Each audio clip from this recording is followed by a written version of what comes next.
भगवान ने वृंदा का हाथ पकड़ा था, जलंधर की पत्नी का, पंजाब की कथा है, हाथ पकड़ लिया। तो हाथ पकड़ा था उस समय जलंधर बन के पकड़ा था। देवताओं ने जब आकाशवाणी की कि जलंधर मारा गया, तो उनकी पत्नी वृंदा ने पूछा कि भाई तुम कौन हो? वो तो कहते जलंधर मारा गया और जलंधर मेरे सामने खड़ा है। तो चतुर्भुजी नारायण भगवान विष्णु उनके सामने झलकने लगे। तब वृंदा ने कहा तुम परमात्मा होकर के मेरे पति का वेश लेकर के आए और मैंने पति जानकर तुमको माला पहनाई, पति जानकर मैंने तुम्हारा हाथ पकड़ा, तुमने मेरे साथ छल किया है, अब मैं तुम्हें श्राप देती हूँ कि तुम पत्थर हो जाओ, तुम्हें कीड़े काटे। भगवान ने कहा साप स्वीकार है देवी, लेकिन मैं जिसका हाथ पकड़ लेता हूँ, जिसका हाथ थाम लेता हूँ, उसका हाथ फिर कभी छोड़ता नहीं हूँ। इसलिए हम जन्म जन्म चाहे जो अवतार हो, लेकिन जब मेरे लिए भोजन आएगा तो उसमें सबसे पहले मैं तुम्हें बुलाऊंगा और तुम जब आ जाओगी मैं तभी भोग लगाऊंगा, मैं तुम्हारे सिवा भोजन नहीं करूंगा।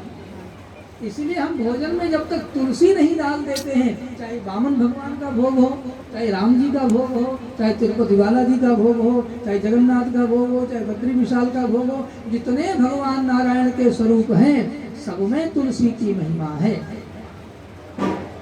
वही सती वृंदा तुलसी का वृक्ष बन करके वृंदावन में फैल गई हैं। और भगवान जब नर्तन करते थे तो पेड़ थोड़े ही रह जाते थे, तुलसी में से वृंदा सती निकलती थी और वो भी कृष्ण का हाथ पकड़ करके नर्तन करती थी। पेड़ पेड़ नहीं रहते थे, पक्षी पक्षी नहीं रहते थे, सभी गोपी रूप धारण करके परमात्मा की चिन्मयी लीला में सम्मिलित हो गए। अच्छा सच बात है, हम लोग भी तो नचाए ही जा रहे हैं।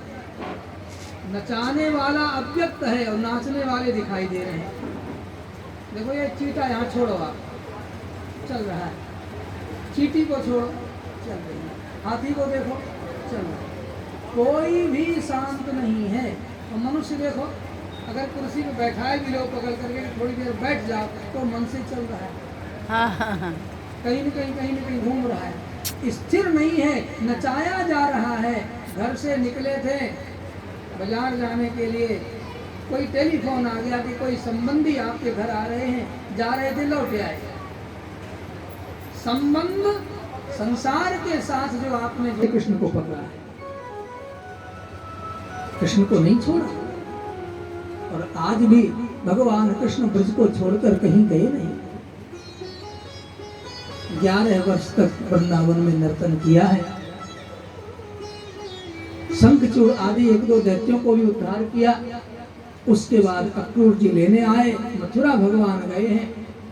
मथुरा में जाते ही संस्थापनाय धर्मस्य जो काम है, भगवान कितने कामों के लिए आए? परित्राणाय साधूनां। अब आप कहोगे कि हमें क्या फायदा, वो तो साधुओं के लिए आए थे। तुम भी सब साधु ही हो। भारत में जो जन्म लेता है, सनातन संस्कृति में जो जन्म लेता है, उसकी सभ्यता साधु सभ्यता है। आए गए को स्वागत करना, अरे जीवों पर दया करना, भूखे को भोजन देना, अगर खाना, परोपकार करना, ये साधु के लक्षण है और ये हर भारतवासी के होते थे। इसलिए परित्राणाय साधूनां, एक तो काम है परमात्मा का साधुओं की रक्षा करना, दूसरा साधुओं को समस्या कहाँ से है? बोले पापियों से, राक्षसों से। तो विनाशाय च दुष्कृतां, जो दुष्कृति लोग हैं, जो पापी लोग हैं, जो अधर्म कर रहे हैं, उनको मिटाना परमात्मा का लक्ष्य है। तीसरा संस्थापनाय धर्मस्य, धर्म की स्थापना करना। संसार में जितने धर्म हैं